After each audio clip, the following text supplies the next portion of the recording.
सभी को जय भीम जय शाहू।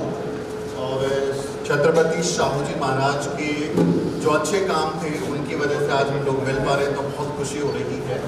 मंच पर सम्मानित सभी जो सदस्य हैं, वामसेफ के राष्ट्रीय अध्यक्ष जी एडवोकेट नितिन मेश्राम जी, मेरे जो प्यारे मित्र हैं, और आप सभी साथी, आप सबको जय भीम नमो बुद्धाय।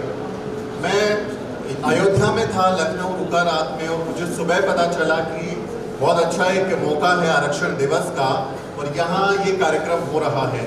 तो मैंने चर्चा की, हमारे जो साथी थे कि भैया हम ऐसे जाना चाहते हैं, तो उन्हीं में एक साथी थे जिन्होंने पूछा कि क्या आपको आमंत्रित किया गया है, क्या आपको बुलाया गया है उस कार्यक्रम में।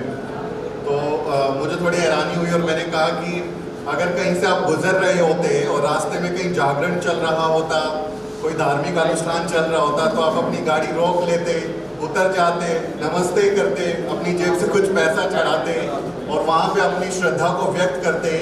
मेरे जो सीनियर लोग हैं, मेरे साथी इतना शानदार कार्यक्रम कर रहे हैं, अपने पुरखों को याद कर रहे हैं, मुझे किसी निमंत्रण की ज़रूरत नहीं है, मैं अपने लोगों के बीच में जाऊँ, इसके लिए मुझे ये फॉर्मेलिटीज़ की ज़रूरत नहीं है।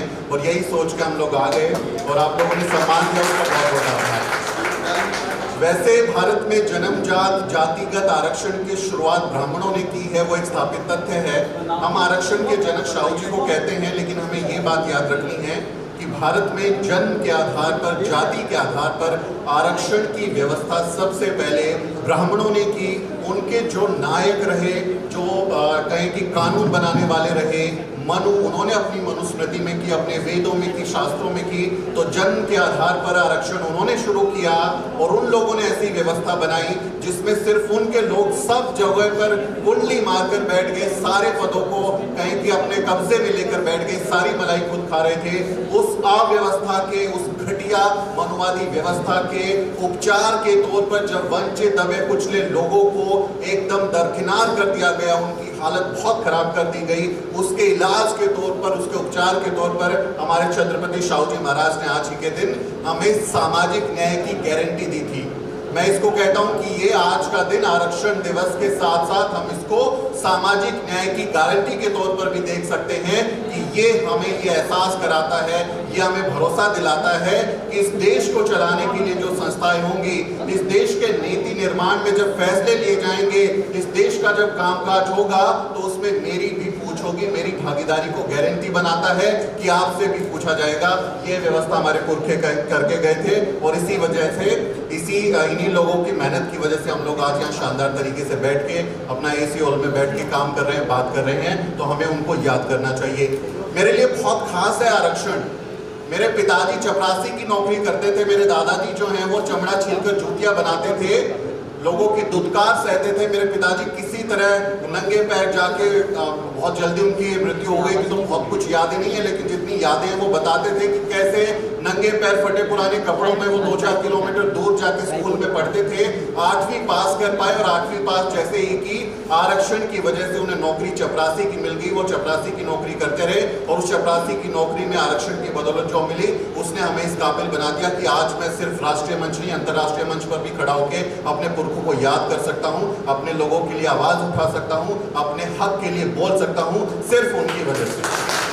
अगर वो नहीं करते इंतजाम, अगर वो इंतजाम नहीं करे तो आज मैं भी कहीं किसी मरे हुए चमड़े की, जानवर की चमड़ी उधेड़ के जूतियां बना रहा होता, किसी फैक्ट्री में काम कर रहा होता। और जो ये लोग इंतजाम कर गए थे, उसकी वजह से मेरे जैसे असंख्य लोग, आप जितने भी लोग हैं, ये उन्हीं की हमारी कहें कि हमें मौके मिले, अवसर मिले। जो लोग ढिंडोरा पीटते हैं कि मेरिट होती है, जो ढिंडोरा पीटते हैं कि मेरिट ही सब कुछ है, मेरिट कुछ नहीं है, सिर्फ उनका छलावा है, उनकी ऐसी कहें कि मनगढ़ंत बातें हैं जो अवसरों को, जो सारे संसाधन उस पर सिर्फ अपने कब्जे को मुकम्मल तौर पर उसके पुख्ता इंतजाम करने के लिए ऐसे छलावे करते हैं कि मेरिट होती है। ऐसे मूर्ख लोग भरे हुए हैं। ऐसे अगर मेरिट है तो आप जो है सारे के सारे आविष्कार कर लिए होते हैं।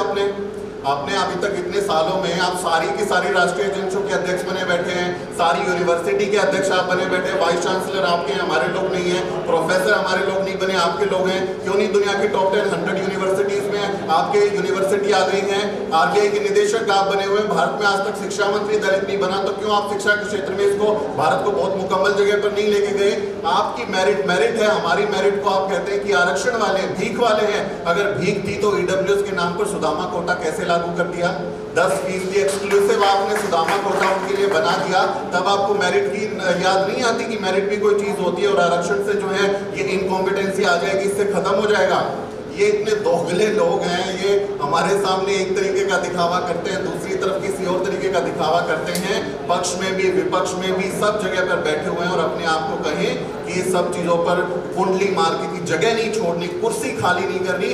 कैसे कोई खटीक लोहार धोबी चमार का बच्चा भंगी का बच्चा यूनिवर्सिटी में प्रोफेसर बन जाएगा, किसी बड़े संस्थान में जाके नौकरी कर लेगा, अपने साथ अपने परिवार का अपने गांव का भविष्य सुधार लेगा, इनकी मनुवादी साजिश को समझकर सवाल कर लेगा, ये इनसे मंजूर नहीं होता। और इसी वजह से ऐसे लोग ये प्रपंच करते हैं कि भारत में मनुवादी व्यवस्था लागू हो, संविधान पर हमला किया जाए, आरक्षण जैसी व्यवस्था जो हमारे पुरखों ने हमें दी थी वो खत्म की जाए ताकि हम फिर से गुलाम बन सके। और उसी गुलामी को तोड़ने के लिए बामसिफ जैसे जो कार्यक्रम कर रहे हैं, जो ऑर्गेनाइजेशन है, मैं बहुत इन लोगों का शुक्रगुजार रहता हूं कि इस मनुवादी व्यवस्था को अगर कोई चोट दे सकता है, आरएसएस जैसे दुष्ट संगठन को अगर कोई जवाब दे सकता है तो बामसिफ जैसे लोग दे सकते हैं, क्योंकि संगठित अनुशासन लोग हैं इन लोगों में।